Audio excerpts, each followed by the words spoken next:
اعوذ باللہ من الشیطان الرجیم بسم اللہ الرحمن الرحیم الحمد للہ رب العالمین وصلی اللہ علی محمد واہل بیتہ الطیبین الطاہرین لا سیما بقیت اللہ فی الارضین روحی وارواح العالمین لتراب مقدمہ الفدا اللہم انا نرغب الیک فی دولت کریمہ تعز بها الاسلام واہلہ وتذل بها النفاق واہلہ وتجعلنا فيها من الدعاة إلى طاعتك والقادة إلى سبيلك وترزقنا بها كرامة الدنيا والآخرة واللعن الدائم على أعدائهم أجمعين أما بعد فقد قال رسول الله صلى الله عليه وآله وسلم وتصدقوا على فقرائكم ومساكينكم۔ پروردگار متعال کے شکر گزار ہیں جو مسلسل ماہ مبارک رمضان کی ان ساعتوں سے بہرمند ہونے والوں میں سے ہم سب کو قرار دے رہا ہے۔ دعا گو ہیں جو اوقات اور لمحات باقی رہ گئے ہیں، پروردگار متعال ان سے بہتر طریقے سے ہم سب کو استفادہ کرنے کی توفیق عطا فرمائے۔ ماہ مبارک رمضان ماہ ضیافت پروردگار ہے، اور خطبہ شعبانیہ کی روشنی میں حضرت ختمی مرتبت احمد مجتبیٰ محمد مصطفیٰ صلی اللہ علیہ وآلہ وسلم یہ ارشاد فرماتے ہیں کہ اس دسترخوان پر خصوصیت سے پروردگار متعال نے تمہارے لیے دو چیزیں قرار دی ہیں، ایک کتاب خدا، دوسرے روزہ۔ توجہ کیجئے گا عزیزو، اگر میں اور آپ دقت کے ساتھ، اہتمام کے ساتھ ان تمام پہلوؤں کی جانب اپنی نگاہوں کو مبذول رکھیں کہ جن کی جانب پروردگار اور اس کی حجتیں چاہتی ہیں کہ میں اور آپ متوجہ رہیں، تو یہ روزہ کافی ہے معاشرہ سازی کے لیے، زمانے کے امام کی آمادگی کے لیے۔ فرمایا ہم نے اس خاطر تم پر روزوں کو واجب قرار دیا ہے تاکہ تم غریب کی بھوک اور پیاس کو احساس کر سکو، اور اس کے حق کی ادائیگی میں کوتاہی تمہاری زندگی میں نظر نہیں آئی۔ یہی سبب ہے حضرت اس مقام پر ارشاد فرماتے ہیں وَتَصَدَّقُوا عَلَىٰ فُقَرَائِكُمْ وَمَسَاكِينِكُمْ۔ دیکھو جو تم میں سے فقیر ہیں، جو مسکین ہیں، ان کی نسبت سے، ان کے حق ادا کرنے کی نسبت سے، ان کے احتیاجات کے پورا کرنے کی نسبت سے تمہاری زندگی میں کوتاہی نہ آنے پائے۔ فقیر اور مسکین میں مختلف جہات سے فرق کو بیان کیا گیا۔ ایک مشہور فرق یہ ہے کہ فقیر وہ ہے جو کما تو رہا ہے لیکن اپنے اخراجات تک نہیں پہنچ پا رہا ہے، یعنی اس کی کمائی کم ہے، اخراجات زیادہ ہیں، جبکہ مسکین بہرحال اس کے پاس کوئی کمائی کا وسیلہ بھی نہیں ہے اور اس کے اندر بہرحال احتیاجات اور اس کی جو ضرورتیں ہیں وہ بہت زیادہ ہیں، اس کے فقر و فاقہ کی کیفیت جو ہے وہ بہت زیادہ ہے۔ بہرحال ہم سے اس بات کا تقاضا کیا گیا ہے کہ اس مہینے میں خصوصیت سے روزہ رکھتے ہوئے انسان فقراء کو فراموش نہ کرے۔ کس قدر رحیم ہے پروردگار، کس قدر کریم ہے پروردگار، دیا بھی اسی نے ہے، اور اب ہم سے مانگ رہا ہے تو کس اہتمام سے مانگ رہا ہے۔ اس ضیافت میں مجھے اور آپ کو بلا رہا ہے، اور بلانے کے بعد کہہ رہا ہے وہ جو بندوں میں سے فقیر اور نادار ہیں ان کی جانب قدم آگے بڑھا، تو ان کی جانب قدم آگے نہیں بڑھا رہا ہے، در واقع اپنے رب کی جانب قدم آگے بڑھا رہا ہے۔ کیا مقام ہے صدقہ دینے والوں کا، کیا مقام ہے فقیر اور نادار کی دسترسی کرنے والوں کا۔ فرمایا من ذا الذی یقرض اللہ قرضا حسنا فیضاعفہ لہ اضعافا کثیرہ۔ کون ہے تم میں سے جو اللہ کو یہ پاکیزہ قرضہ دے، اپنے مال میں سے کچھ جدا کرے، یعنی دیا بھی خود نے ہے، اب مانگ رہا ہے، ایسا ہے کہ جیسے تو خدا کو قرضہ دے رہا ہے، اور پھر اس کا عوض بھی کیا خوب عطا کر رہا ہے، کیا خوب اس کی پاداش دے رہا ہے۔ فرمایا اگر تو آداب کی رعایت کرتے ہوئے ہماری راہ میں خرچ کرے گا تو یہ نیکی 1 برابر، بسا اوقات 2 برابر، بسا اوقات 10 برابر، بسا اوقات 700 برابر، بسا اوقات 1400 برابر، اور بسا اوقات اس سے بھی زیادہ جو ہے وہ خداوند متعال کی بارگاہ میں تیرے لیے اجر و پاداش رکھتی ہے۔ ایک ضربت علی ابن ابی طالب کی ثقلین کی عبادت پر بھاری ہے۔ جتنا انسان اپنے عمل کو بہتر بناتا چلا جاتا ہے، در واقع مغفرت الہی کا دروازہ اس کے لیے کھلتا چلا جاتا ہے۔ دوسرے مقام پر رب تبارک و تعالی ارشاد فرماتا ہے ان تقرض اللہ قرضا حسنا، اگر تم اللہ کو قرض حسنا دو گے، اللہ کے بندوں کی دسترسی کرو گے، در واقع خداوند متعال کی بارگاہ سے یضاعفہ لکم، خدا جو ہے وہ ان گنت تمہیں عطا کرے گا، چند برابر تمہیں عطا کرے گا، وَيَغْفِرْ لَكُمْ، اور تمہارے لیے معافی کا تحفہ ہے، واللہ شکور حلیم۔ عزیزو اس تیسری آیت کو دیکھیے گا، سورہ مبارکہ توبہ کی آیت نمبر 104، پروردگار متعال ارشاد فرماتے، دیکھیے خدا کی راہ میں خرچ کرنے والوں کا مقام و مرتبہ۔ أَلَمْ يَعْلَمُوا أَنَّ اللَّهَ هُوَ يَقْبَلُ التَّوْبَةَ عَنْ عِبَادِهِ وَيَأْخُذُ الصَّدَقَاتِ۔ تو خدا سے معاملہ کر رہا ہے، اور سب سے بڑھ کر یہ صدقہ خداوند متعال کے ہاتھوں میں جا رہا ہے۔ کیا نہیں جانتے ہو کہ خدا ہی وہ ذات ہے جو اپنے بندوں کی بازگشت کو قبول فرماتا ہے، اور وہ صدقہ اور خیرات جو وہ خدا کی راہ میں خرچ کر رہے ہوتے ہیں انہیں وہ لیتا ہے۔ وَأَنَّ اللَّهَ هُوَ التَّوَّابُ الرَّحِيمُ، اور خدا کس قدر پلٹتا ہے اپنے بندے کے لیے، کس قدر مہربان ہے، چاہتا ہے کہ اس کا بندہ اس کی بارگاہ میں پلٹ جائے۔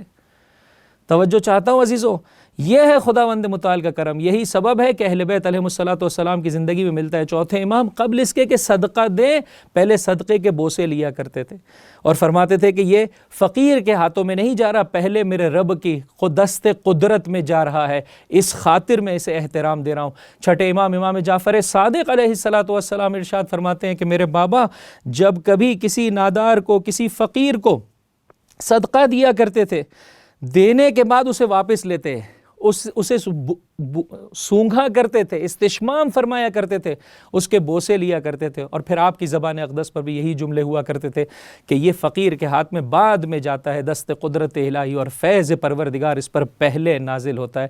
عزیزو یہ آسان کام نہیں ہے۔ آیت کے لب و لہجے کو دیکھیے، وہی وہ خدا ہے جو توبہ کو قبول فرماتا ہے اور صدقات کو لے رہا ہوتا ہے، یعنی صدقہ دینا در واقع مال کی محبت سے اپنے دل کو کاٹنا، خداوند متعال کی طرف پلٹنا اور توبہ کی مانند ہے۔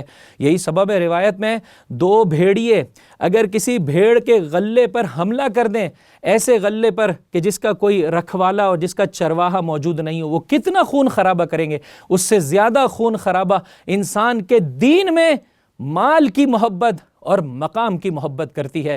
وہ جو خدا کی بارگاہ میں آتا ہے اور اپنے مال کو خداوند متعال کے فقیر اور نادار بندوں کی نسبت سے خرچ کرتا ہے، در واقع اس بات کا اعلان کرتا ہے پروردگار تیری محبت میں یہ جان بھی حاضر ہے، یہ مال بھی حاضر ہے، یہ عزت و شرف و یہ اولاد بھی حاضر ہے۔ کیا یہ اچھا ہو کہ انسان اسی طرح سے خرچ کرے کہ جس طرح سے پروردگار متعال نے چاہا ہے۔ آداب صدقہ، خدا کی راہ میں خرچ کرنے کے کیا آداب ہیں؟ ایک، نہ جتائے، اذیت نہ پہنچائے فقیر اور نادار کو۔ فرمایا لا تبطلوا صدقاتکم بالمن والاذی، تم اپنے صدقوں اور خیرات کو جتا کر اور اذیت پہنچا کر باطل نہ کرو۔ صف میں کھڑا کر دیا گیا ہے، آج نہیں کل آنا، کل نہیں پرسوں آنا، مسلسل اذیت پہنچانا، بار بار جتانا کہ یہ ہم نے تمہاری نسبت سے یہ احسان کیا۔ عزیزو اس سے انسان کی خداوند متعال کی بارگاہ میں عبادت ضائع ہو جاتی ہے۔ چوتھے امام کی زندگی میں نظر آتا ہے، آپ جب کسی کی نسبت سے کوئی اچھا عمل بجا لاتے تھے، کوئی صدقہ اور خیرات کرتے تھے، تو نہ صرف یہ کہ اس سے احسان کا تقاضا کریں بلکہ اس کے احسان مند ہوا کرتے تھے اور کہتے تھے خدا کا شکر ہے، خوشا بحال ہوں کہ تو میرا بوجھ اٹھا کر لے جا رہا ہے، اور کل کو قیامت میں جب مجھے ضرورت ہوگی تو یہ میرا بوجھ تو مجھے واپس پلٹا دے گا، یہ پاکیزہ کردار مجھے ادھر نصیب ہو جائے گا، تیرا مجھ پر احسان ہے۔ دو، ریاکاری نہ کرے، لوگوں کو دکھانے کے لیے انسان خدا کی بارگاہ میں لوگوں کو دکھانے کے لیے خرچ نہ کرے، خدا کی خاطر خرچ کرے۔ لوگوں کو دکھانے کی خاطر خرچ کرنا انسان کے عمل کو ضائع کر دیتا ہے۔ جھوٹی شہرت کا کیا فائدہ، کیا فائدہ عزیزو، خدا کی بارگاہ میں کچھ نہیں ملے گا۔ فرمایا میں بہترین پارٹنر ہوں، بہترین شریک ہوں، مجھے کچھ بھی نہیں چاہیے۔ اگر تو نے میرے ساتھ کسی اور کو قرار دیا ہے، سارا کا سارا میں اس کے لیے قرار دیتا ہوں، بس کل کو آخرت میں انسان کو کچھ بھی نصیب نہیں ہوگا۔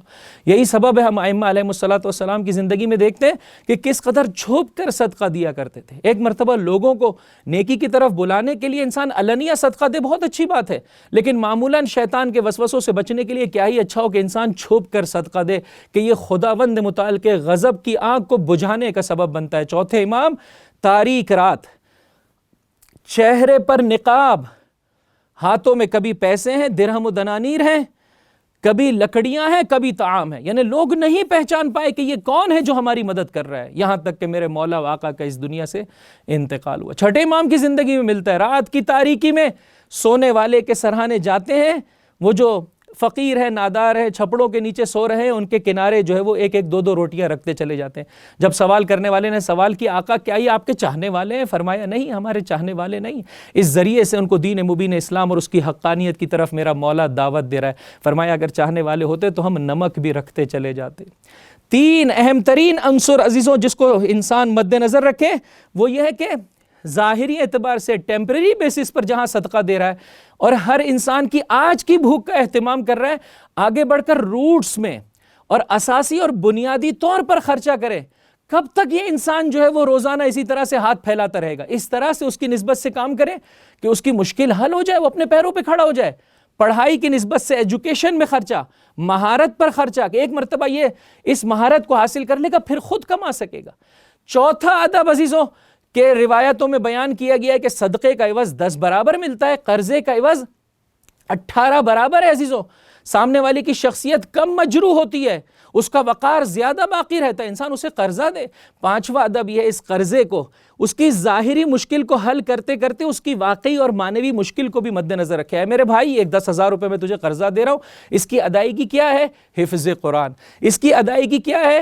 فلاں کتاب کا پڑھنا۔ اس کی ادائیگی کیا ہے؟ علماء کے درس کو سننا۔ بس عزیزوں، یہ وہ طریقہ کار ہے کہ انسان اس کی دنیا بھی بناتا چلا جا رہا ہے اور آخرت بھی بناتا چلا جا رہا ہے۔ اور چھٹی اور آخری شے، انسان کس قدر کوشش کر لے۔ آپ دیکھ سکتے ہیں اس وقت کس طرح سے صاحبان ایمان اور مسلمان دین مبین اسلام کی راہ میں ماہ مبارک رمضان میں خرچہ کر رہے ہیں، لیکن جب سسٹم اوپر سے فاسقوں اور فاجروں کے ہاتھ میں ہوتا ہے، کتنا بھی اس راہ میں کوشش کر لی جائے مشکل حل نہیں ہوتی۔ فقراء غریب اسی طرح سے باقی ہے، امیر سے امیر تر ہوتا چلا جا رہا ہے، غریب سے غریب تر ہوتا چلا جا رہا ہے۔ پروردگار متعال سے دعا بھی مانگے اور جتنا ہو سکے بہتر سے بہتر سسٹم اپنے ہاتھوں میں لیتا رہے۔ اللہم انا نرغب الیک فی دولت کریمہ، پروردگار وہ پاکیزہ حکومت عطا کر دے جس کے سائے میں غربت ظاہری کا بھی اختتام ہو جائے اور ہر ایک کی رہنمائی خداوند متعال اس کی پاکیزہ حجتوں کی طرف ہو سکے۔ وآخر دعوانا ان الحمد للہ رب العالمین وصلی اللہ علی محمد وأہل بیتہ الطیبین الطاہرین۔